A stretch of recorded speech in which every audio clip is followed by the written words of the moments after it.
अजित पवारांच्या राष्ट्रवादीला मोठा धक्का। निलेश लंकेंचा अजित पवारांना रामराम। शरद पवारांच्या राष्ट्रवादीत प्रवेश करणार।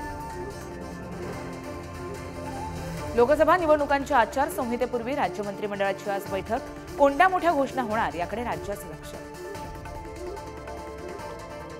आजपासून कोस्टल रोडचा पहिला टप्पा मुंबईकरांसाठी खुला होणार। सकाळी 11 वाजता मुख्यमंत्री एकनाथ शिंदे यांच्या हस्ते लोकार्पण। दोन्ही उपमुख्यमंत्रीही राहणार उपस्थित।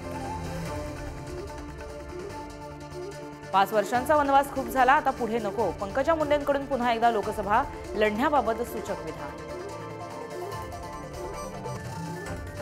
भाजपच्या केंद्रीय निवडणूक समितीची आज बैठक। महाराष्ट्रातील उमेदवारांच्या नावावर होणार शिक्कामोर्तब। जागा वाटपाचा तिढा सोडवण्यासाठी शिंदे, फडणवीस आणि पवार दिल्लीला जाण्याची शक्यता। काँग्रेसच्या केंद्रीय निवडणूक समितीची आज बैठक। संभाव्य उमेदवारांवर होणार चर्चा। बैठकीनंतर काँग्रेसची दुसरी यादी जाहीर होणार। मराठा समाज आता मोदींविरोधात मैदानात। वाराणसीतून शेकडो बांधव ऑनलाईन अर्ज भरणार। सोलापुरातील बैठकीत निर्णय।